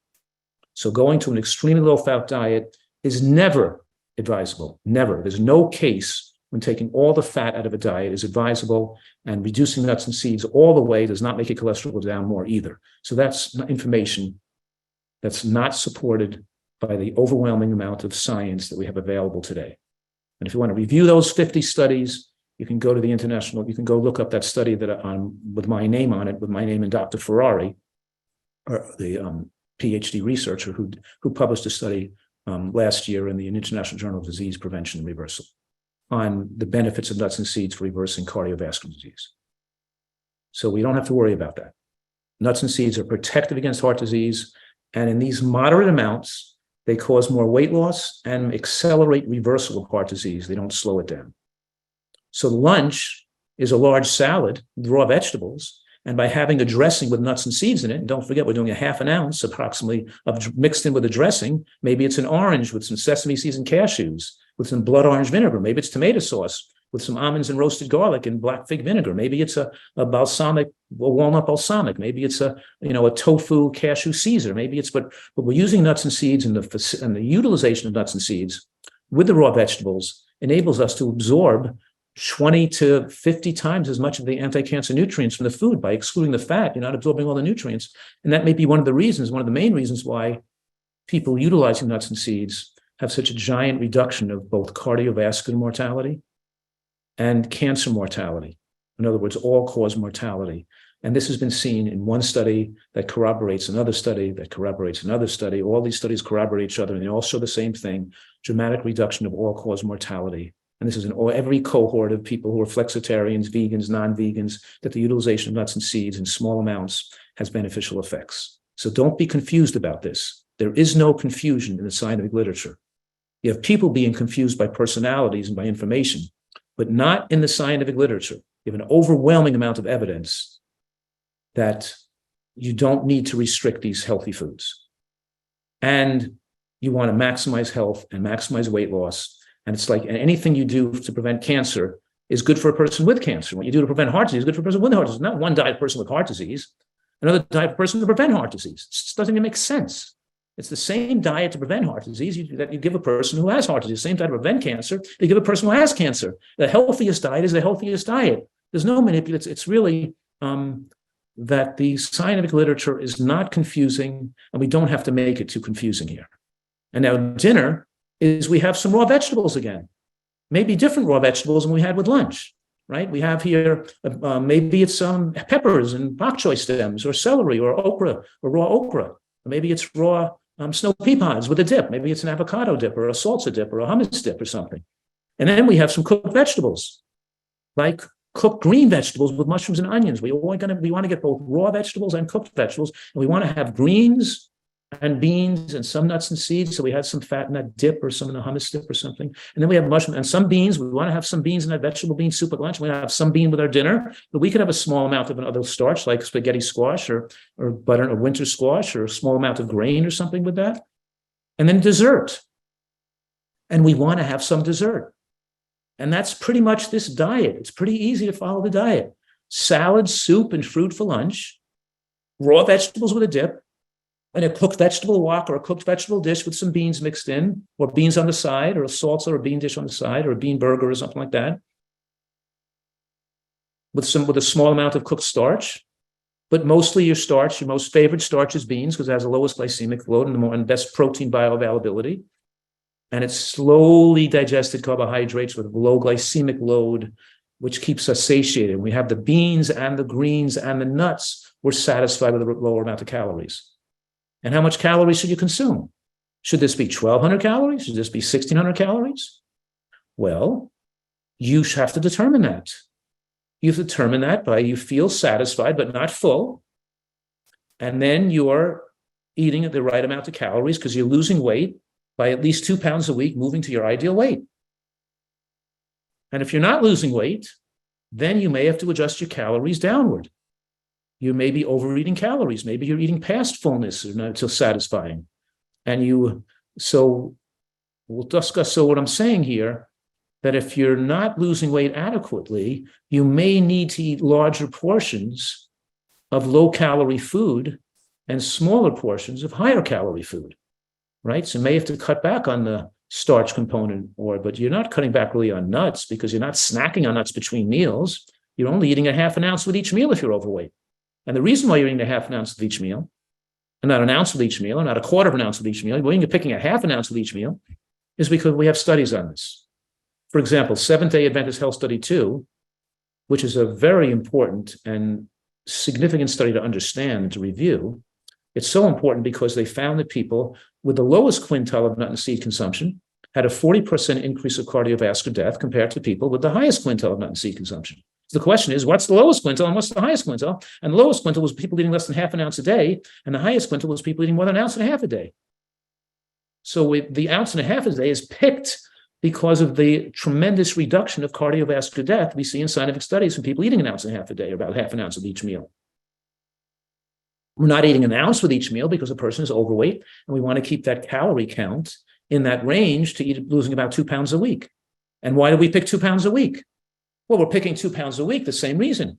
Because when you're losing 2 pounds a week, we see the inflammation goes down, we see the estrogen levels go down, we see the insulin levels, the production goes down, we see the inflammation go down, and we see all these parameters get into the normal range, and we see platelets begin, and the propensity for the inflammation goes markedly decreased, and we see these markers of risk go down, and when you gain weight or you don't lose weight, then you see them go higher, stay up. So we're adjusting the calories to maintain the weight loss, to be steady, and then as we approach our ideal weight, the weight loss slows down a little bit and then stabilizes.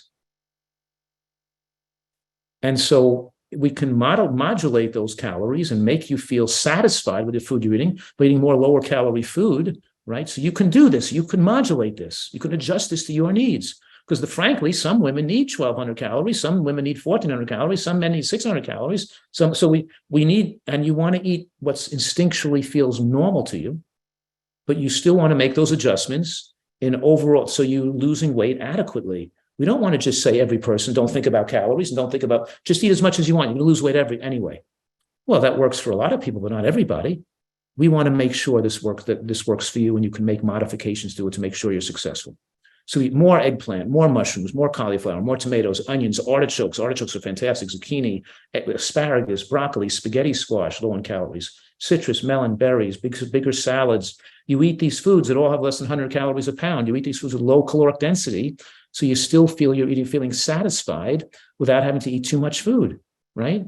And when you have a little dessert, a little frozen banana, or a little bit of berries or frozen mango or the frosted cherries or something at dinner time, it makes you stop eating for the day. It marks the end of eating for the day.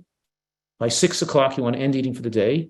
Clean the kitchen, shut down the restaurant, clean your teeth, and go pursue other things that make you feel good that are not related to food, right? Camaraderie, non-food activity, watch a movie, go for a hike, listen to music, go dancing, play cards, tell jokes, meet with people and have conversations. Do get away from food and don't let your social life revolve around food. So I'm finishing this up here, and making sure you know that it's okay to feel abnormal the first week or so when you're moving to such a healthy diet. We're trying not to snack because we want to live in the catabolic phase. When you eat a healthy diet, like I'm discussing, you're not going to be hungry. So you're not going to want to snack. 3 meals a day is sufficient for almost everybody. And some people do better on 2 meals a day. Maybe a professional athlete or some person requiring more calories, needing to gain weight, or trying to build muscle may require 4 meals, but mostly 3 meals a day works for most people. So once you're a brown belt and you feel true hunger, it gets easier. Once you get a black belt and you're doing this for a long time, then you enjoy it more. Your consistent behavior makes you lose your desire and attraction for unhealthy substances. You start to like and prefer eating healthily. You feel the best eating healthily, and you're no longer missing those foods that you thought you couldn't live without. So I'm wrapping this up. This is the back porch of our retreat. And for people who can't do this on their own, obviously, this is not for most people, but I do have a retreat where people come to stay, to live and learn how to eat healthfully and get it perfected. But just as another thing that I enjoy is working with people and making sure they can live with this way. They enjoy living and eating this way the rest of their life. Okay, I'm going to stop my screen share and I'll take your questions now. Thank you so much, Dr. Fuhrman. That was extremely informative and very thorough. So now we're going to begin our Q&A session. Now, just real quickly, I think you showed a link just now. Did you want to tell people where they can get your books? Well, books. My most recent book, obviously, is Eat for Life, and it's always best to read the book with the most recent references if they want to read one of my books. I love my book, Fast Food Genocide, which is not one of my best-selling books. I have 7 best-selling New York Times bestsellers, but Fast Food Genocide is not one of them, but I still love people to read it. It's a great book. But my most recent book that I'm recommending, if it's one book, read my most recent book, which is Eat for Life. And that you can buy anywhere, but of course, you can always come to drfuhrman.com to see all the things, the health, the videos, the products, the books that I have available, and the booklets and the cooking classes, and the cooking booklets and the recipes I have there. Like I have, recipe booklets and diets for reversing cardiovascular disease, for diabetes, and, for emergency weight loss. I have a lot of different booklets there people can order. And also, and the tab for the people who want to learn more about the retreat, you can go to that tab. That's at drfuhrman.com. There's a tab that says retreat, and they can learn more information about that if they need something like that. Great. Thank you for sharing that information as well. So now we're going to begin our live Q&A session. I just want to go over a couple of things for the audience. We don't take questions directly from the chat. Instead, we ask everyone to virtually raise their hand. If you're not sure how to do this, you'll go to the second button from the right at the bottom of the Zoom. And that's reaction. So click on that, and then you'll click on the raise hand function in the menu that pops up. When I call your name, I will unmute you and prompt you to state where you are from and to ask your question.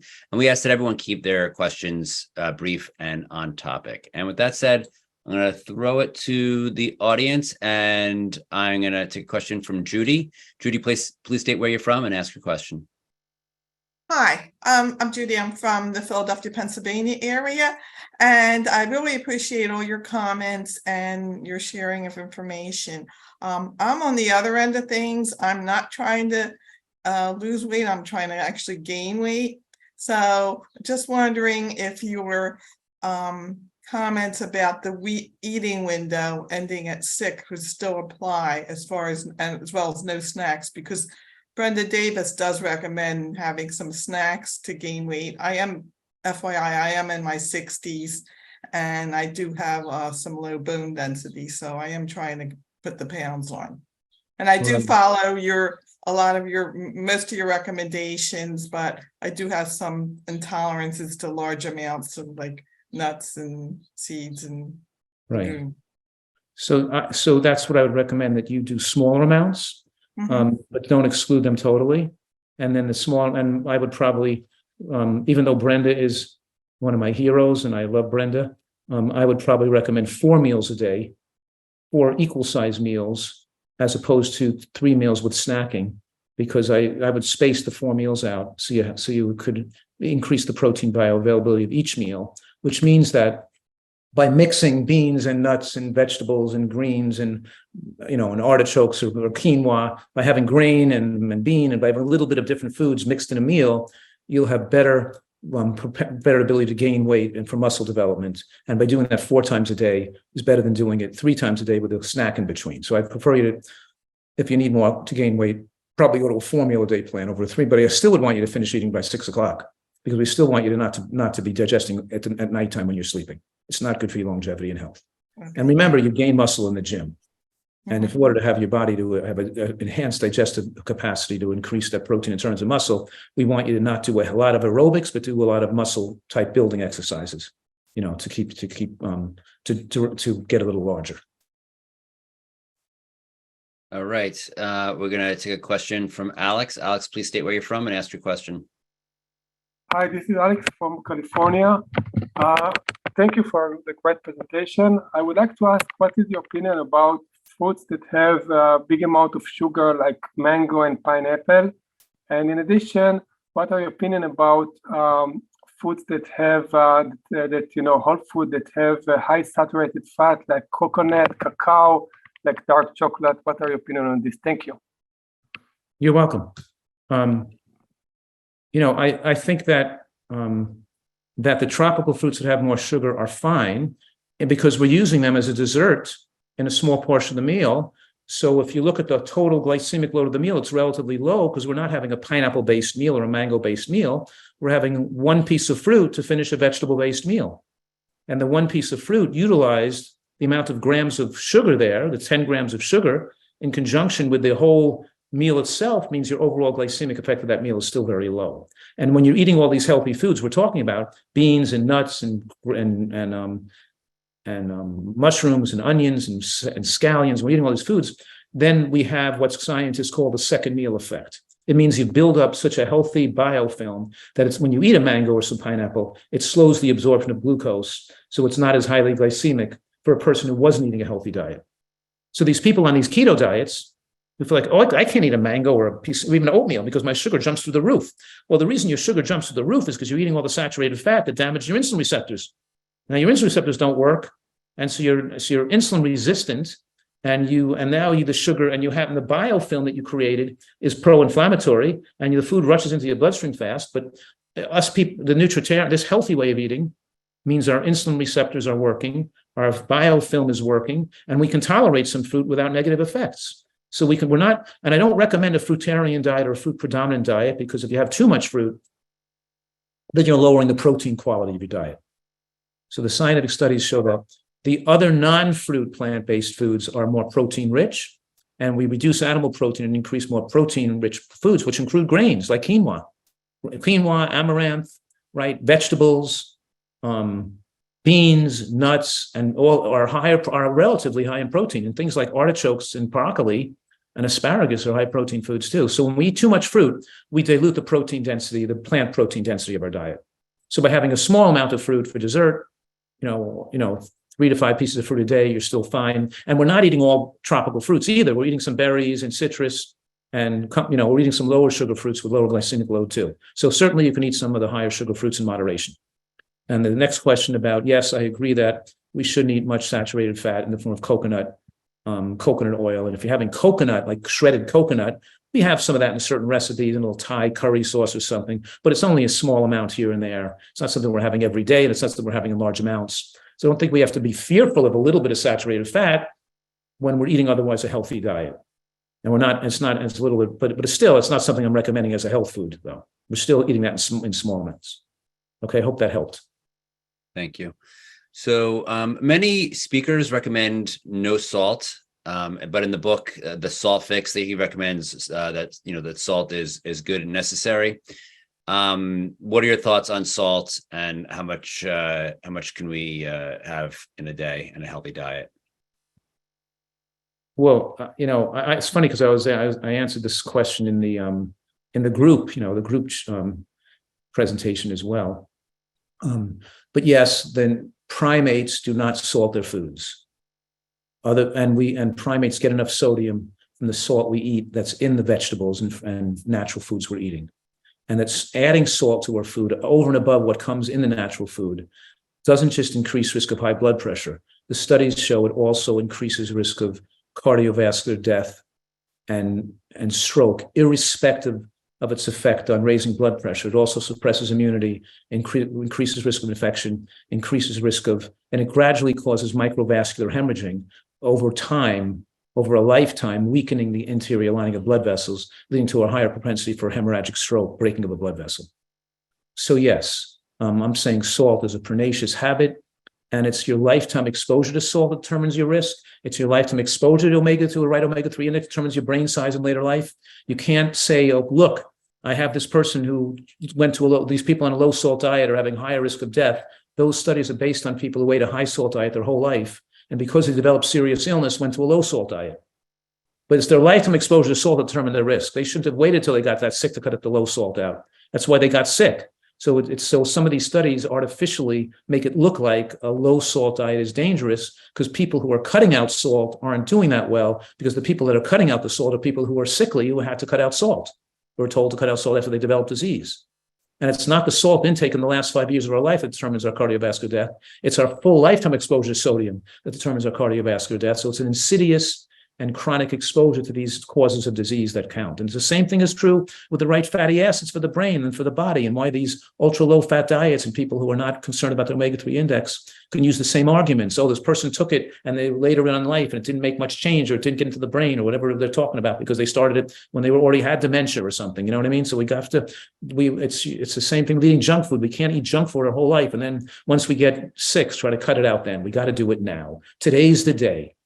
So I'm saying that there's an overwhelming amount of, even though you have all information on everything I say, you can find something to the opposite. You have the carnivore diet and the tiger diet and the porcupine diet, and you have all these people doing crazy diets to kill people. And you can find people telling you to eat more cholesterol and more saturated fat and more salt and more junk food and more meat and more cheese, whatever. You can find any kind of diet that you want to eat. You can find people supporting it. But unfortunately, or fortunately, we have an overwhelming amount of corroborative evidence. Corroborative evidence means we look at all the studies and we see where the massive evidence points and evaluate that in the most logical and consistent manner. Both sides, all the evidence, and the evidence points obviously to long-term exposure. The body gets acclimated to low salt intake by holding on to sodium. We're not sweating it out and not urinating it out, and it keeps the minerals in our body. We don't need, and it keeps all our electrolytes more favorable and all the minerals more favorable. Because with a high salt diet, we're urinating out a lot more minerals too, causing cramping and other problems. So yes, I'm an advocate of a low sodium diet and of not adding salt to your food. And the amount of salt I think is acceptable is somewhere in the range of 200 to 300 milligrams a day. So we're talking about making sure people are under 1,000 for the day of milligrams of sodium per day. And that's what the data shows in the scientific studies. It shows that as you go from 3,000 to 1,500 to 1,000, you still get benefits in reduction of cardiovascular death when it's done earlier in life and maintained for for decades. Thank you so much. Our next question is going to be asked from Cynthia. Cynthia, please state where you're from and ask your question. Hello, Dr. Fuhrman. This is Cynthia, and I'm from New York. Thank you very much for the wonderful educational discussion. I'd like to know about the autoimmune conditions such as hypothyroidism. Can that be reversed by a whole food plant-based diet? Yeah, thank you. You're welcome. The answer is that, I've had a lot of experience reversing autoimmune conditions like ulcerative colitis and lupus and psoriasis and rheumatoid arthritis and Sjogren's syndrome and connective tissue disease. And I've had lots of experience with that. And I haven't seen a lot of people reverse Hashimoto's thyroiditis and hypothyroidism. So I don't think that even it is autoimmune, it's an hypoautoimmune. It's mostly due to endocrine disrupting and chemical exposure that permanently damages the thyroid. I have had a few cases who reversed their hypothyroidism because they came to me because they got it when they were like 19 years old or 23 years old and they were young, and they switched them to a healthy diet and it went away. But most people who've had it for years and it's more ingrained and their thyroid is not producing enough hormone need to take the hormone for the rest of their life. And they could take less once they're eating healthy and lose weight, and they can take less, but they still need some to keep their TSH between 2 and 4. I don't want the TSH maximally suppressed. I don't want to take excessive amounts, but you should take enough to keep your TSH in the 2 to 4 range. So most people cannot stop taking it completely. Thank you. Ruth, please state where you're from and ask a question. I'm from Canada, and my question is about oxalates. if somebody is on a low oxalate diet, it looks like they're not supposed to be eating most of the things that you're talking about: the nuts, the different kinds of nuts, the berries, the beans. Oh my gosh, it goes on and on. Chocolate, like the cacao, and breads, and even oatmeal is apparently a high oxalate food. And I was reading a book by Sally K. Norton, Norton, and she was a dietitian. We only have a few minutes left, so why don't, I think I've heard enough. Okay. Let me comment, okay? Okay. Just like the salt issue, you have a lot of nonsensical people giving poor advice. And that I've cared for many people who are stone formers, and we have to put them on moderate, and we reduce their oxalate. But the basic levels to prevent oxalate damage is not to have animal products and animal protein in your diet, because animal protein causes precipitation of oxalate as calcium oxalate in the kidney, and causing nephrocalcinosis and stones. So the oxalates are damaging in people who are oxalate formers, but they don't have to cut out oxalates out of the diet. They have to cut the animal protein out. And we do not eat, when we do tell those people to reduce the highest oxalate foods like raw spinach, raw Swiss chard, not cooked, you can still have cooked spinach, but it's just parsley, Swiss chard, rhubarb, Swiss and beet tops and spinach that are the high oxalate foods. All the other foods you mentioned are relatively low in oxalates and not a concern, even for people who are stone formers. I've had so many people over the years who are stone formers, or nephrocalcinosis, who are oxalate, people who don't do well on high oxalate intake. And all we had to do was give them a little B6, have them drink a glass and give them, and cut the animal protein out, move them to a vegan diet. And we can track the calcium in their urine, the calcium oxalate formation. And they never had another stone form, and they never had another problem. And then we checked their urine oxalates to make sure they're not forming oxalates in their urine anymore. And they weren't once we've got them on a healthy eating diet with all the excess animal protein. So you're reading a lot of nonsensical things. And there's not 1 in 1,000 people that even have to be concerned about this. And certainly I doubt you have to be concerned about it either. You're getting false information. I don't think that you have to, the concern about oxalates is such you have to take out all healthy food and just eat an unhealthy diet to avoid oxalates. It's just not true. Great. Thank you. I think that's a great place to end right there. So thank you for your presentation and your Q&A. If we could unmute the audience. Thank you very much. Thank you, Dr. Fuhrman. Welcome. Thank you, Dr. Fuhrman.